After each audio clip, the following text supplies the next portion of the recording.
ainda. O serviço do filho é muito importante porque você vai entender, queridos, a motivação do seu serviço. Tem muitas pessoas que são mais atarefadas do que prestam serviço. Você vai entender nesse livro aqui como servir, o que é o serviço, o que é o compromisso, a frequência, a fidelidade do serviço. Amém? Você precisa começar a engatinhar na casa do Senhor depois que você lê esse livro. Amém? Inclusive foi ensinado uma matéria sobre o serviço do filho aqui no Instituto Bíblico com esse livro. Se você não adquiriu, passe na livraria. Você pode adquirir, inclusive nos cartões de créditos. Passar ali no livro, custa acho que R$ 20, não é isso? Ele nem sabe que ele deixou na livraria aqui. Ele não é vendedor de livro, amém, queridos? Apenas é abençoador do reino de Deus. Deixe nas suas mãos ao pastor Levi, obrigado por ter vindo. Amém? Esse microfone é seu? É a cara da riqueza.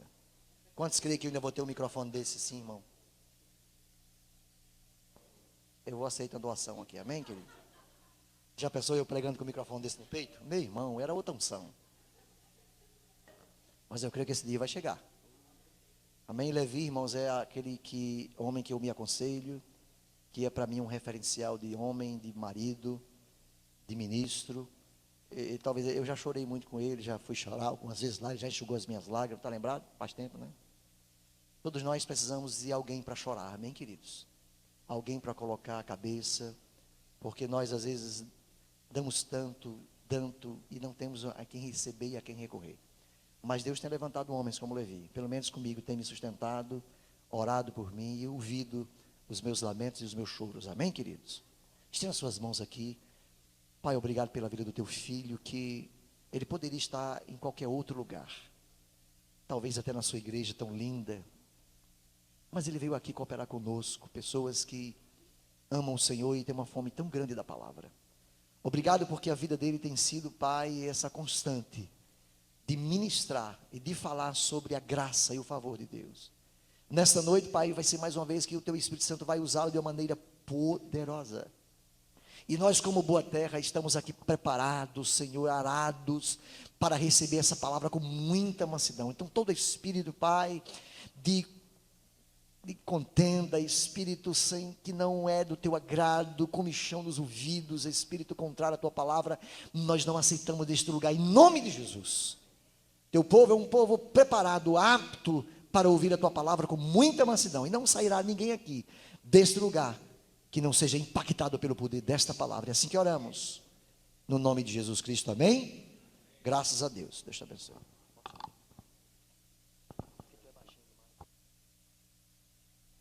Pequenininho, se ninguém vê.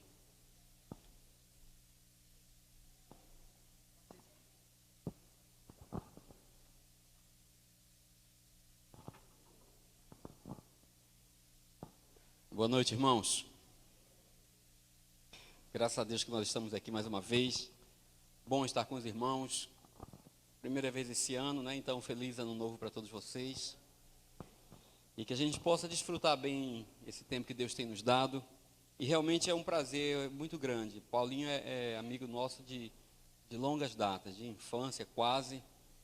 E graças a Deus que eu considero uma riqueza a gente poder preservar relacionamentos, amizades, a gente poder sair no sábado e ter a liberdade de ir para qualquer um dos 2 shoppings da cidade sem ter receio de encontrar alguém, porque a gente anda com a consciência tranquila, não é isso?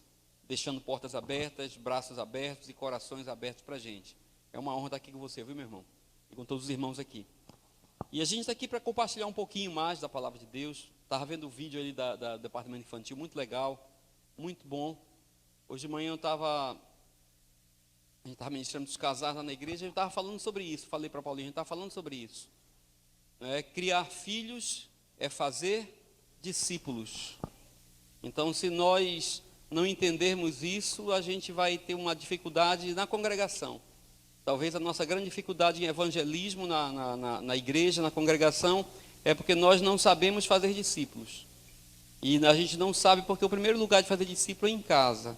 Não é verdade? Por isso quando chega assim, que a gente que é pastor, que chega um irmão novo, olha, você é meu filho, mas isso já é uma reprodução daquilo que você tem em casa. Então, muito legal, a gente está correndo esse risco. Se essa geração que nós estamos vivendo agora, ela não puder replicar a cultura cristã que nós temos, talvez a próxima geração isso não tenha, porque é assim que o evangelho é divulgado, é de geração em geração. E como eu falei hoje de manhã, nós ainda estamos orando como se orava há 6.000 anos atrás. Quando você chega e vai fazer uma oração a Deus, e você fala o Deus de Abraão, o Deus de Isaac e o Deus de Jacó. Irmão, isso era para aquele tempo de lá, daquele povo, daquela geração. A nossa oração hoje deve ser a oração da nossa descendência. Estamos orando a você, o Deus de Miguel, de Gamaliel, e a gente entende que ele está trabalhando. E eu quero que você abra a sua Bíblia para a gente meditar sobre isso, no Evangelho de Mateus, capítulo de número 11. Evangelho de Mateus, capítulo de número 11, onde a gente vê aqui por que nós acreditamos que Jesus realmente é o mestre, que Jesus é um rabi, que Jesus é um sábio, que Jesus, talvez mesmo não sendo considerado um garoto prodígio na sua fase de escola, na escola judaica, ele era alguém sim que sabia interpretar a lei. Tranquilo? Todos acharam aí? Mateus capítulo de número 11, versículo de número, vamos do 25, que a gente já aproveita um contexto um pouco maior. Jesus aqui estava atuando e ele já disse assim, acharam Mateus 11, 25, diz assim, naquela ocasião Jesus disse, eu te louvo, Pai, Senhor dos céus e da terra, porque escondestes essas coisas dos sábios e cultos e as revelastes aos pequeninos. Sim, Pai, pois assim foi do teu agrado. Todas as coisas me foram entregues por meu Pai. Ninguém conhece o Filho a não ser o Pai, e ninguém conhece o Pai a não ser o Filho e aqueles a quem o Filho quiser revelar. Jesus está dizendo o seguinte, talvez para justificar a nossa dúvida. Ele estava dizendo que talvez o que fosse mais importante do que Deus queria revelar naquela época para o seu povo e para nós hoje, ele não revelou aqueles mestres, aqueles rabis da época, aqueles rabinos famosos. Nem o Shammá, nem o Hillel, nem o Gamaliel tiveram conhecimento daquilo. Por quê? Porque eles não tinham capacidade intelectual para isso? Parece que não, porque ele está dizendo que o Pai não quis revelar a eles. E quis revelar a um grupo que ele chamou de quê? De pequeninos. E ele falou que ele tinha acesso direto à fonte dessa informação. Ele tinha acesso direto à fonte do conhecimento. Ele tinha acesso direto à fonte de tudo aquilo que emanava a respeito de Deus, da vontade de Deus para o seu povo. Então, que se um rabino exercia o papel de transferir para o povo, de comunicar a vontade de Deus, interpretando a lei que estava escrito, ele disse que ele tinha acesso a essa fonte, porque ele disse, eu conheço o Pai, e o Pai também me conhece. Aí quando chega no versículo 28, ele diz assim, venham a mim todos os que estão cansados e sobrecarregados. Não sei se alguém se encaixa aqui em um desses grupos, ou nos dois, né? E ele diz, e eu lhes darei descanso. Amém? Que homem disse isso? Jesus. O garoto prodígio? Talvez não. Mas assim, trazendo um pouco mais para a nossa naturalidade, Einstein também não foi o bambambam nas escolas. Não é assim? Newton também nunca tirou lá todas as melhores notas. Mas depois revelaram um pouquinho de genialidade. Então, se aconteceu isso com esses homens que nasceram aqui, viveram por aqui, por que não poderia acontecer também com Jesus? Até porque a profecia a respeito de Jesus não prevenia que ele seria um cara assim que ia chamar a atenção. Diz que ele era um homem normal, ele não era um homem de uma beleza física, ele não atraía pela aparência. Passando no meio da multidão, ele passava totalmente despercebido. O que era incontestável eram as palavras que saíam da boca dele. Amém? Conta a história que depois dele ter morrido e ressuscitado, ele passou despercebido no meio dos seus amigos. Não foi? Lá num caminho, talvez não muito iluminado, numa estrada um pouco escura, andou e não foi percebido. Mas depois eles disseram assim: puxa vida, você viu que quando ele falava, o coração da gente ardia? Amém? Esse era o nosso mestre. Esse era o nosso mestre. Nesse mundo que nós vivemos hoje, um mundo onde o fator de comunicação predominante do mundo que nós vivemos, do século que nós vivemos, chama-se mídia. Jesus passaria desapercebido, porque talvez as imagens que ele mandasse no Instagram não fossem as mais interessantes. Talvez as imagens que ele colocasse no Facebook dele não fossem as mais interessantes. Talvez os pratos, se ele tivesse tempo de fazer isso, os pratos que ele fotografava antes das refeições para colocar no Instagram, não fossem os mais interessantes. Porque ele está fotografando talvez um peixinho frito, uma tapiocazinha frita, alguma coisa que não tinha nenhum apelo. E Jesus, pela sua imagem, pelo que os olhos poderiam ver, não era uma figura interessante, nem para a época dele, e muito menos o seria em nossa época. Um mundo que vive de quê? De imagem. Um mundo que vive daquilo que os olhos podem ver. Um mundo que vive daquilo que as cores podem vibrar. Né? Você, se quiser chamar a atenção, então pegue a sua fotografia, vá trabalhar, cadê a fotógrafa? Né? Tire os contrastes, bote cores vibrantes para não borrar, mas que chame a atenção, que salte aos olhos, porque é isso que chama. E Jesus talvez fosse um cara meio preto e branco, meio acinzentado, que passava desapercebido, mas que ninguém se arriscasse a parar 30 segundos perto dele, porque se ele abrisse a boca, o seu coração ardia. Amém? Então Jesus diz assim: venham todos vocês que estão cansados e sobrecarregados, que eu lhes darei descanso. Aí o versículo 29 ele diz assim: tomem sobre vocês o meu jugo. Por que ele falou de jugo? O que era o jugo? O jugo era a interpretação que cada mestre, que cada rabi dava a respeito da lei, e ele comunicaria a lei para as pessoas de acordo com essa interpretação dele. Aí Jesus disse assim: olha, o meu jugo, aprendam com ele, porque esse jugo ele é suave, aprendam de mim. Tome o meu jugo e aprendam de mim, porque eu sou manso e eu sou humilde de coração.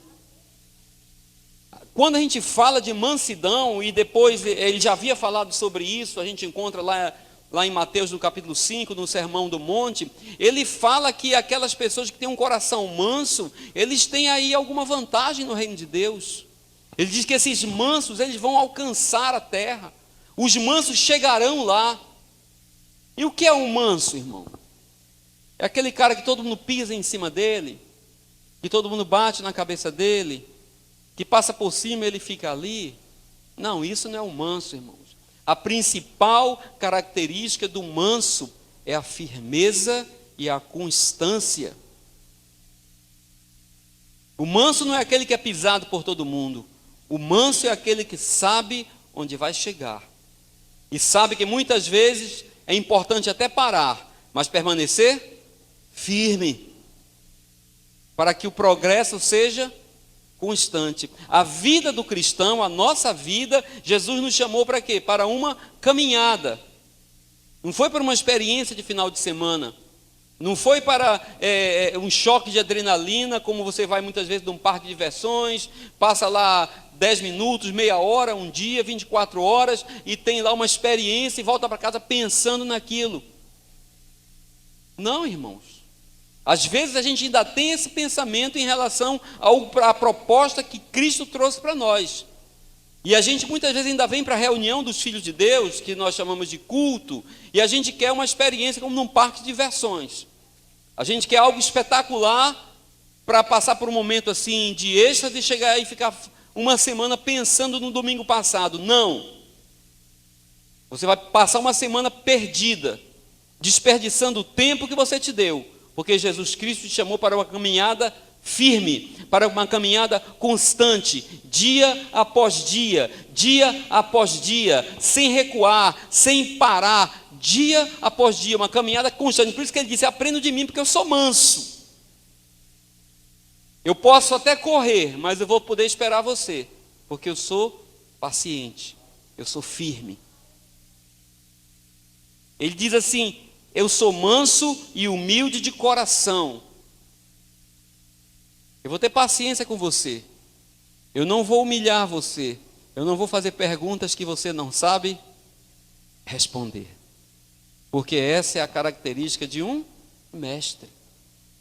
Quando ele falou que ele tinha um jugo, ele estava dizendo que, independente dele ter sido escolhido ou não por um rabino da época, ele estava na condição de ser um mestre para a sociedade, de ser um mestre para aquele mundo e de ser um mestre para o nosso mundo hoje, meu irmão. Nós temos sim muito a aprender com quem? Com Jesus, com o homem Jesus. Não estou nem falando do Cristo, que viria a se revelar depois, com o homem Jesus.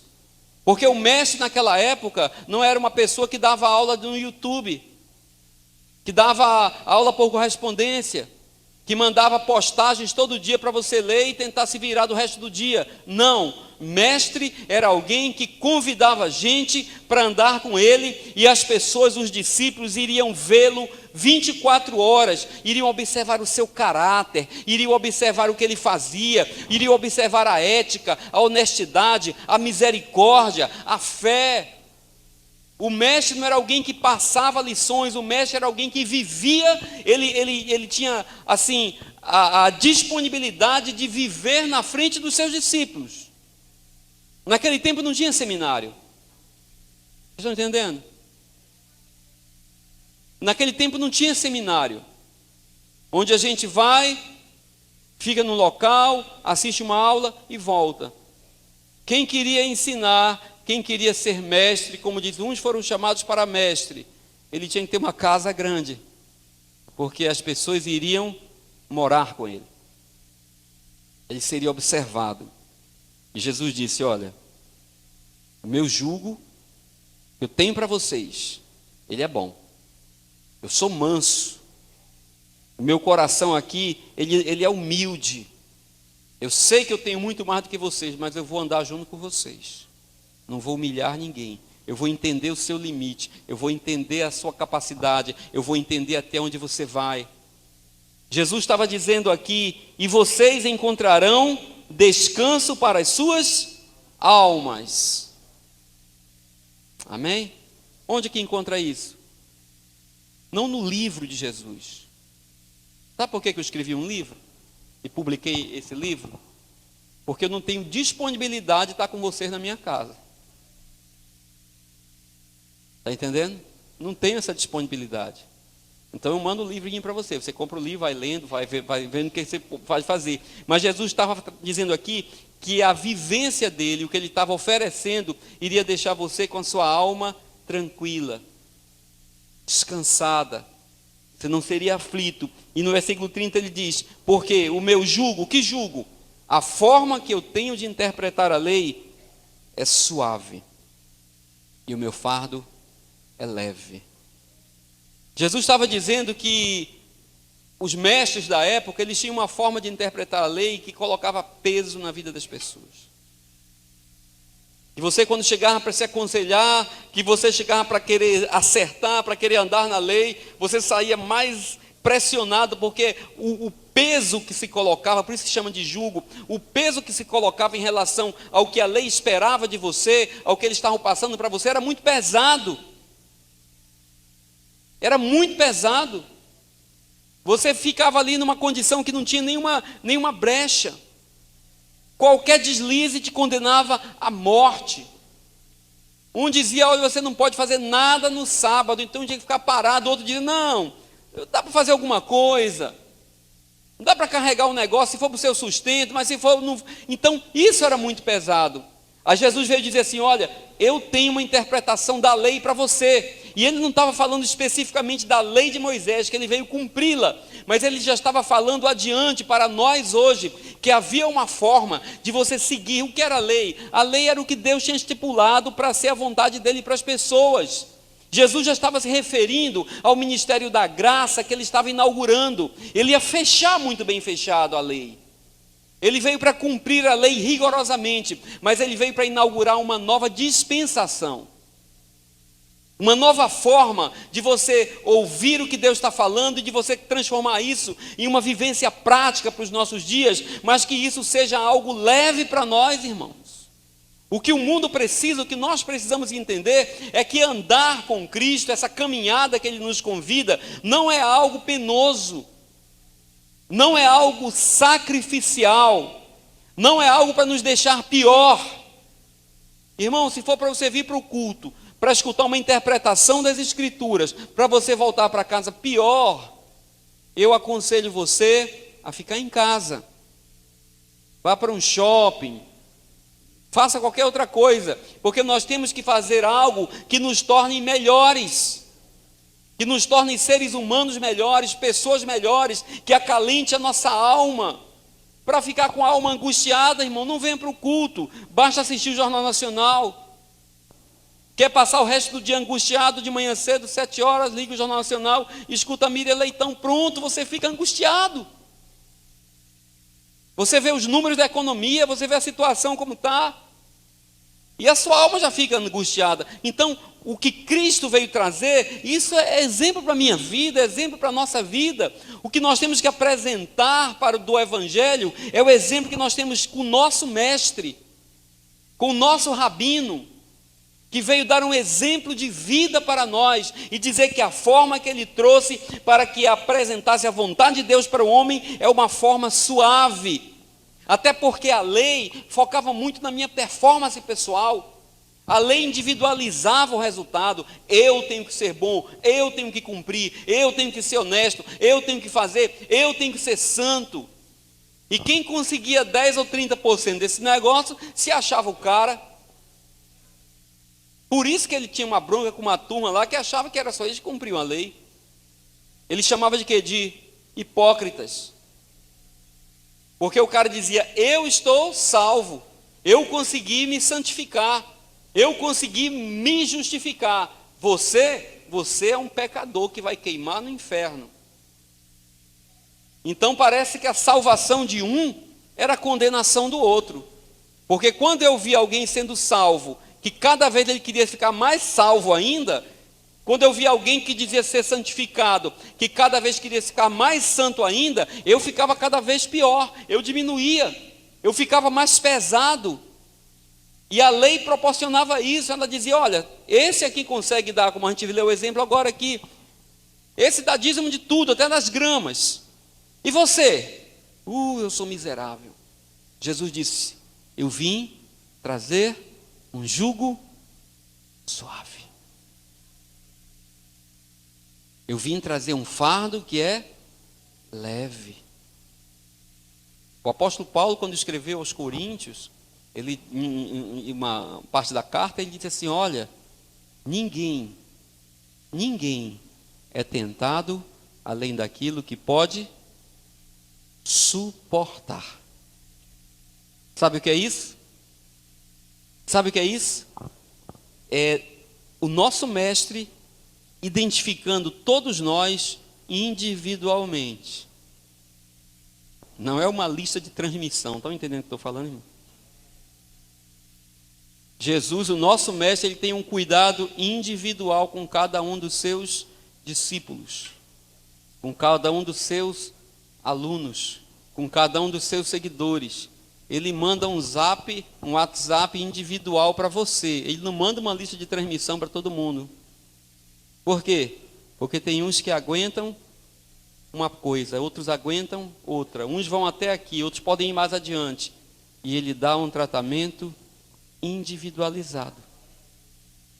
De forma que aquilo que ele nos fala, aquilo que ele nos pede, aquilo que ele nos orienta, não vai ser para nós um jugo pesado.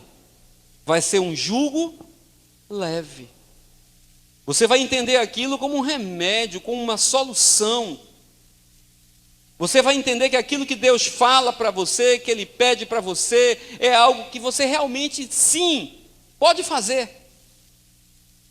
Quando Deus fala algo para a gente que testifica no nosso coração, quando não é coisa da mente de gente doente, como o pastor falou aqui, que anda colocando pressão em cima das pessoas, que anda negociando a fé, que anda negociando o evangelho, que anda vendendo uma graça, que anda vendendo coisas que não são deles, as pessoas se sentem pesadas e dizem: eu não posso fazer, é um sacrifício além dos limites. Deus não cobra sacrifício além do limite de ninguém.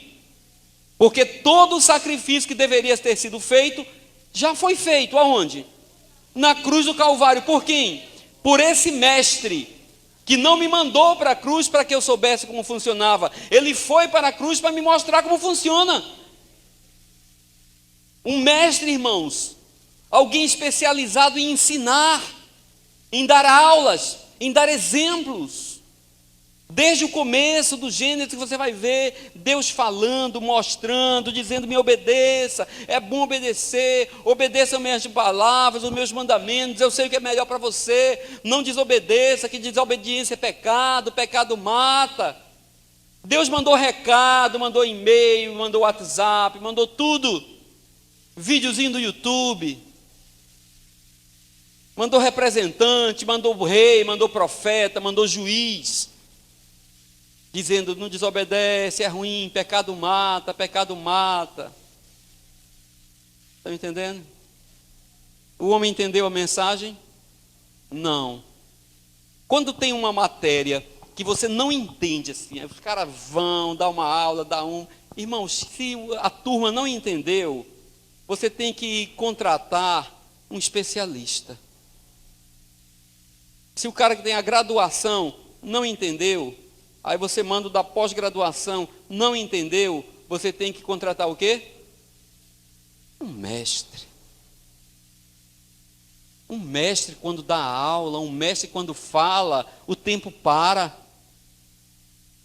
O mestre quando está falando, o seu organismo para, você não tem fome, você não tem sede, a cadeira que incomodava não incomoda mais, o calor parece que parou. Então, o mundo não entendeu a mensagem dos que vieram anteriormente, irmãos. Aí chegou a vez de quem? Do mestre. O mestre reuniu todo mundo no laboratório e disse: eu vou explicar para vocês, aula de hoje, pecado mata. Aí, essa história eu já escutei, essa aula eu já tive, assisti a aula, mas foi reprovado. Não é assim? Já fez o curso, mas foi reprovado, não passou e tal. A aula de hoje, pecado mata. O que foi que o mestre fez? Ele disse: eu vou mostrar para vocês que pecado mata, para que vocês não duvidem que é porque é em você, que você já pecou, já fez umas coisas erradas aí. Eu não vou mandar vocês, não. Vou fazer uma experiência aqui totalmente controlada, pegar um material puro, que nunca pecou, uma carne com sangue igual ao de vocês, pura.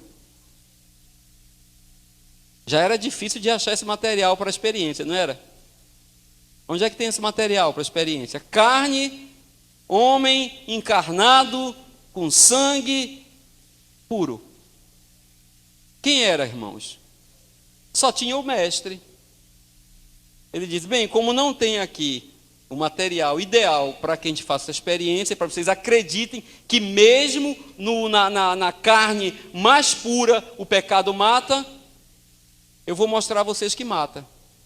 Ele se ofereceu.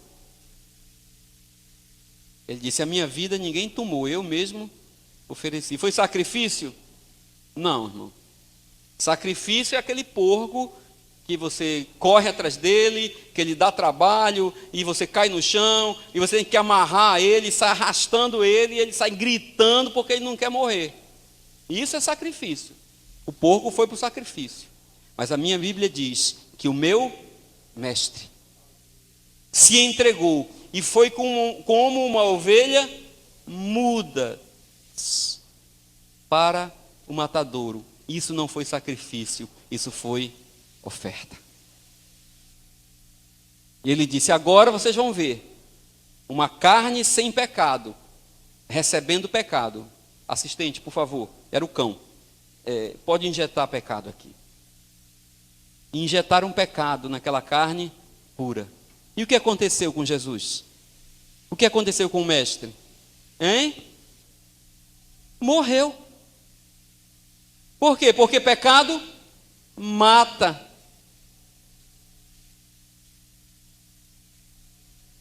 Entenderam? Isso é coisa de quê, irmãos? De mestre. Porque o objetivo do mestre é ensinar, mesmo que isso lhe custe a vida. O objetivo de mestre é passar a informação da vontade de Deus, mesmo que isso lhe custe a vida. É comunicar para você, para mim, para os outros, que a vontade de Deus é boa, é perfeita, é agradável e que o evangelho é viável, que não vale a pena desobedecer. Então ele recebeu o pecado, ele morreu, deu a aula na frente de todo mundo. Depois ele ressuscitou e disse: viram? Acreditam agora que pecado mata? Mas da mesma forma que eu ressuscitei, vocês ressuscitaram comigo. Amém? Irmãos, isso aqui é uma lição de mestre. Ele não veio pregar apenas a morte, ele não veio pregar apenas a punição, ele não veio pregar apenas o resultado se você errasse. Ele veio dizer que você pode sim vencer, que você pode caminhar com ele, você pode seguir os passos dele, você pode andar como ele andou, pode fazer o que ele fez. E porque ele não tem assim um coração soberbo, porque ele é humilde de coração, ele diz: olha, vocês podem até fazer mais coisas do que eu fiz. Isso é um mestre. O mestre não é aquele que coloca carta na manga, o mestre não é aquele que esconde segredos, o mestre é aquele que chama todos os seus discípulos, senta com ele, come com ele, vive com ele, abre o seu coração, revela todos os segredos e diz: agora avancem, vão adiante de mim, façam mais do que eu fiz. O mestre promove vidas, o mestre promove o homem, o mestre promove a multiplicação. Nós vivemos hoje uma situação, irmãos, de uma carência de líderes. De líderes. Porque o que a gente vê são pessoas que querem apenas dominar, manipular. Não querem deixar que ninguém passe delas. A área onde elas trabalham é igual a área de goleiro, não cresce nada, porque os caras têm medo. Isso não são líderes. São falsos empreendedores. É gente frustrada, que conseguiu uma chance, talvez pisando em alguém, e agora que não quer que ninguém passe dele. E a gente vê isso dentro das igrejas. O nosso mestre não nos ensinou isso. O nosso mestre disse: vão, a parte pesada eu faço, deixa a cruz comigo, eu vou providenciar umas para vocês, umas personalizadas, umas customizadas, amém? Se acalma, essa grandona aqui eu levo, mas cada um de vocês vai ter a sua cruzinha customizada, que dá para você carregar, que dá para você levar, que ela tem um único objetivo de saber que você é gente, que você é limitado e que você precisa de Deus. Quer andar comigo? Negue quem você é. Negue quem você é. Deixe a sua segurança, deixe a sua estabilidade. Pegue a sua cruzinha que vai revelar a sua humanidade. O que a cruz revelou em Cristo, irmão? Jesus revelou a humanidade dele, porque na cruz ele morreu do mesmo jeito que o ladrão morreu. Quem era que estava pendurado ali? Era um Deus? Era um homem.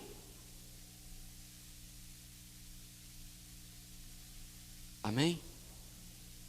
Mas a cruz não era o fim. O nosso mestre foi lá não para encerrar a aula.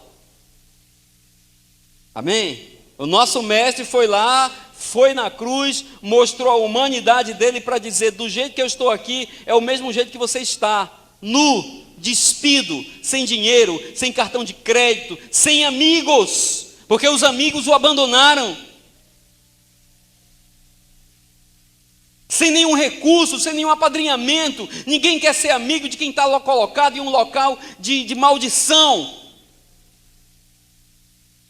A gente está vendo um período de veraneio aqui. A gente vê o Instagram, vê o Facebook, Irmãos, as casas lá só estão nos irmãos que estão no lugar da bênção. Que estão na vitória, nas casas de praia, estão tudo cheio.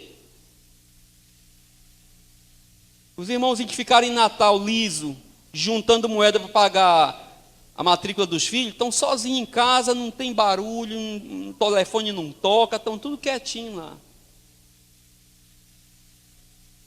Jesus, o mestre, foi para um lugar de maldição, para mostrar que ali onde o homem chega no seu estado de maior, talvez, degradação, nu, abandonado, jogado, humilhado, ferido, sem poder se movimentar, quebrado, para mostrar que ali, irmão, eu não sei se você já chegou, eu acho que não, que ali não é o fim.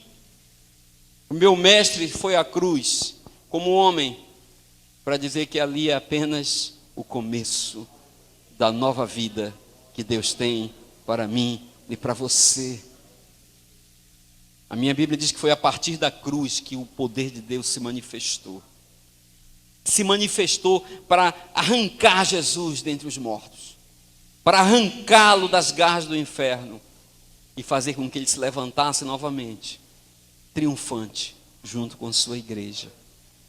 A gente foge da cruz porque o mundo tem nos ensinado isso. A cruz é maldição, é isso. Não, irmãos, a cruz é uma bênção. Quando ele disse, pegue a sua cruz, ele está dizendo, corra para o lugar que vai revelar a sua fragilidade, que vai revelar a sua dependência, e fica lá esperando, porque a partir de lá você vai sair sarado, curado, de recalques, de mazelas, de vergonhas, de tudo. Na cruz a gente perde a vergonha, porque está nu. Na cruz a gente entende que realmente não tem ninguém com a gente não, só Deus. Na cruz a gente perde todo o pudor. Mas a partir de lá, ressuscitados como uma nova criatura, nós entendemos que o nosso futuro é glorioso e ele está em Cristo Jesus.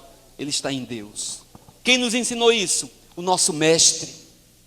O nosso mestre, aquele que não foi aceito talvez ou reconhecido como um garoto de destaque, como você, como eu, mas que porque tinha intimidade com o Pai, sabia quem era o seu Pai, e o seu Pai sabia quem ele era, ele tinha consciência de que os mistérios, os segredos, ele poderia revelar a todo mundo. Paulo escreveu aos Colossenses dizendo assim, porque os mistérios que foram ocultos pelos séculos dos séculos, agora foram todos eles expostos, revelados, em quem? Em Cristo. E Cristo está em quem? Cristo está em mim, Cristo está em você. Porque o mestre não esconde segredos. O mestre não esconde segredos. Jesus é o mestre. Em João no capítulo 13, é a base desse livro que meu irmão tão graciosamente apresentou. Ele queria ensinar que o papel da igreja, a missão da igreja, não era para ficar protegida, não era para ficar guardada, não era para ficar isolada do mundo, que a missão da igreja era servir. Que a missão da igreja era servir. E ele disse, como eu vou falar isso para esse monte de tapadinho, que está andando comigo há 2, 3 anos, ainda não entendeu bem as coisas. Mas o que é que ele era? Mestre. O que é que mestre faz? Dá exemplo. Mestre não prepara apostila, mestre vive.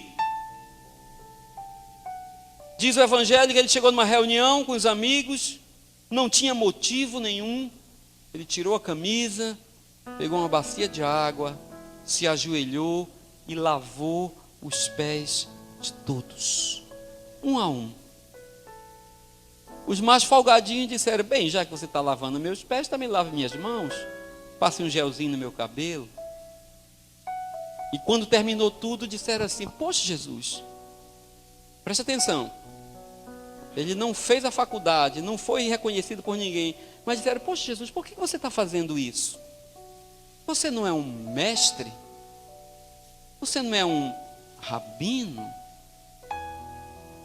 Por que você está lavando os nossos pés? Isso é trabalho para servo. A gente volta para cá. Ele era um homem que não tinha o coração soberbo. Ele era um homem humilde. Ele disse assim, eu sei que eu sou mestre. E porque eu sei que eu sou mestre, o mais importante para mim não é o título. Amém, irmão? O mais importante para mim é comunicar a vontade do Pai. É fazer com que vocês entendam a missão. Vocês estão entendendo o que eu estou fazendo? Estamos. Que vocês têm que servir? Sim. Que mesmo achando que são alguma coisa, né? Achando que são alguma coisa, porque a gente acha que é alguma coisa, né? Ah, rapaz, agora eu não sou qualquer um não. Quando chego lá no culto eu ganho uns colete verde. Tá pensando o quê? Ah, tá pensando o quê? Eu canto.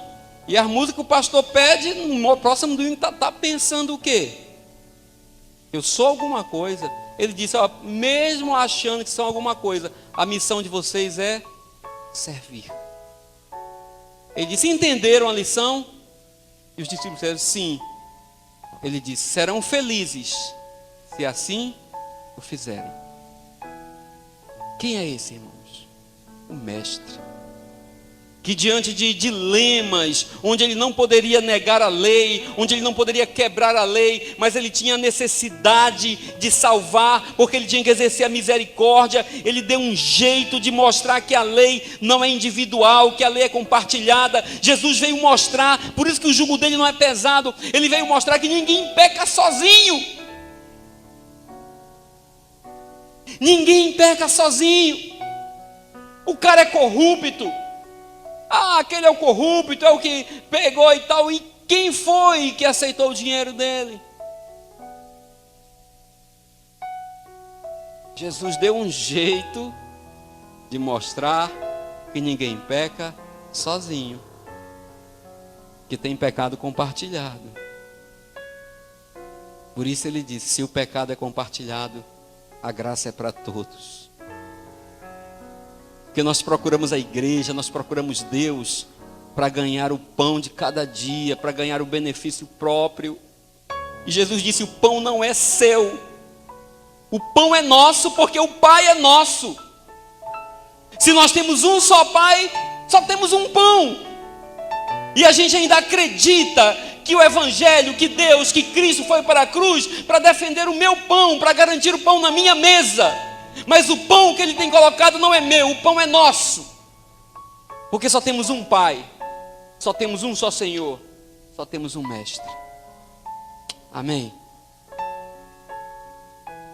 Abra sua Bíblia, João. Quanto tempo a gente passaria falando desse Mestre, irmãos? João capítulo número 6. Nós estamos vivendo um tempo difícil, um tempo onde as coisas estão complicadas, onde a gente tem vivido aí as pessoas sem esperança. Versículo 65.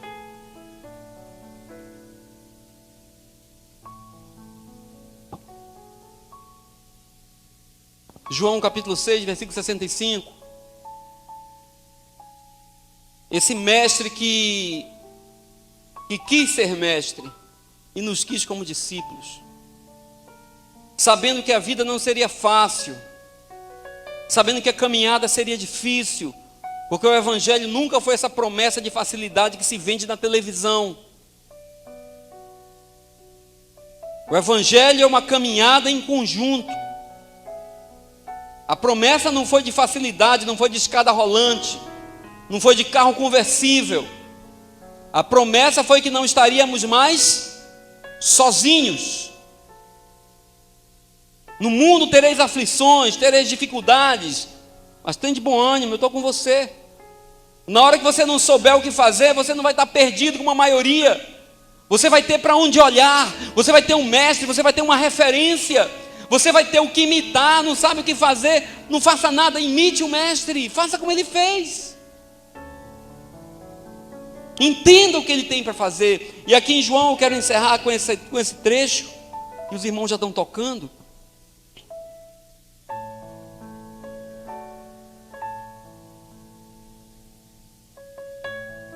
Antigamente, não tem nada a ver com o Evangelho, mas antigamente, né? Eu acho que talvez Paulinho passou por isso. a gente ia namorar na casa da menina, antigamente era assim, a gente ia na casa e tal, não era assim? A gente pedia uma autorização, ia na casa e estava lá naquela conversa, na sala, aí depois saía da sala, ia o caminho de saída ele era longo, era por etapas, não era uma coisa imediata, tá entendendo? Saía da sala, para ele fazer um lanche lá, fazia da sala, depois ia para aquela garagem, aquele alpendre, tinha sempre os alpendre na casa, não era assim, Mauri? Aí quando estava lá no alpendre a coisa demorava um pouco. Aí hoje os sistemas elétricos e tal tem melhorado, deve ter engenheiros aqui que devem explicar isso melhor do que eu. A energia não oscilava muito, mas naquele tempo aconteciam umas oscilações de energia só na garagem, lembra? Começava a piscar a luz, a casa permanecia estável, né? Mesmo a corrente alternada lá se mantinha estável, mas na garagem sempre tinha um problemazinho de luz, piscava a luz, então aquilo dizia alguma coisa, amém? A nossa vivência assim, visitando os irmãos nas congregações também já nos ensina alguma coisa quando os músicos começam a subir. Mas voltando, irmãos, voltando para o capítulo 6, Jesus estava passando uma fase aqui com os seus discípulos, os seguidores dele, e a gente pode até considerar uma crise, amém? O pessoal começou a balançar, o pessoal começou a ficar instável, e aqui diz que as pessoas começaram a voltar para casa, voltar para os seus negócios, voltar para os seus afazeres. O versículo 65 diz: e prosseguiu: é por isso que eu lhes disse que ninguém pode vir a mim, a não ser que isso lhe seja dado pelo meu Pai. Quem vem por conta própria, quem vem na própria força, não aguenta o evangelho, irmão. Quem vem para se dar bem, não aguenta o evangelho, porque o evangelho não é para enricar ninguém. Volta. E os que não têm coragem suficiente para voltar a empreender no mercado, como empreendiam, como comerciavam, eles continuam fazendo isso aqui dentro. Não tem coragem de mudar o contrato social, mas abandonam o foco, fogem da missão e se transformam unicamente em empreendedores. Lá em João é muito rico.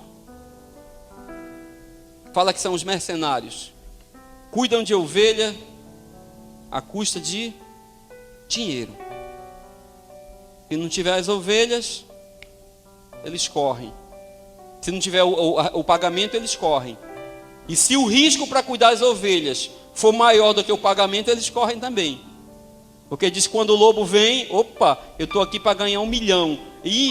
Mas e se eu morrer? Nem 1 milhão, nem nada. Essas ovelhas que se virem aqui. Mas o bom pastor dá a vida pelas ovelhas. E Jesus está dizendo: eu avisei, se não foi o Pai que mandou, vão voltar. Daquela hora em diante, muitos dos seus discípulos voltaram atrás e deixaram de segui-lo. Não se desespere, irmão. Isso vai acontecer. O mestre, mesmo sendo mestre, vai ter gente que vai abandoná-lo. 67, Jesus perguntou aos 12: vocês também não querem ir? Está difícil, já tem um negócio, ainda tem dízimo, ainda tem que cooperar, ainda tem jantar, ainda tem que cuidar do irmão, tem que aconselhar. Está ruim, irmão. Aí Jesus pergunta: vocês também não querem ir? Simão Pedro lhe respondeu: Senhor, para quem iremos? Só tu tens as palavras de vida eterna. Jesus, irmãos, que talvez não tivesse muitos seguidores no Instagram, porque a aparência dele não ia agradar. Jesus, que talvez passasse desapercebido pelo shopping ou pela rua, porque a gente não ia perceber nada de diferente nele, mas continua sendo o nosso mestre, cujas palavras nos conduzem à vida eterna, cujas palavras queimam no nosso coração. Para onde nós iremos? Para qual espetáculo para qual experiência, nada disso vai nos conduzir à vida eterna. Vai nos interter. Vá no circo. É legal, as motos voam. Interte você por 2 horas. Tudo bem. Mas nada vai te conduzir à vida eterna, a não ser as palavras que saem da boca do meu mestre. O Jesus, o mestre. Que nessa noite dá uma oportunidade para você. Você, quem você? Você que tira nota baixa. Você que não é aluno especial. Você que não é notável. Você que talvez se ache abaixo da média. Você que ainda não foi percebido por ninguém. Você que acha que está solto aí, ninguém está vendo você. O meu mestre, diferente do Gamaliel, diferente do Hilel, diferente do Shammai, não está procurando homens e mulheres espetaculares. Ele aceita você como seu discípulo. Ele aceita você para caminhar com ele. Ele é manso, é paciente, e ele vai revelar a vocês segredos que muitos sábios até hoje não sabem. Você, que se acha abaixo da média, que ninguém olha para você, você pode ser discípulo do meu mestre. E um dia está falando como ele falou. E um dia está curando como ele curou. E um dia está fazendo obras maiores. Então, se tem alguém aqui nessa noite que gostaria de se candidatar a ser um talmidim de Jesus de Nazaré, a oportunidade está aberta. Nós vamos orar por você. Vamos receber você nessa caminhada. E o que a gente garante é que você não vai mais estar sozinho. Talvez continue liso. Talvez continue devendo cartão de crédito. Mas você vai ter vontade de seguir em frente, sabendo que um dia você vai encontrar com o mestre dos mestres na eternidade. Amém?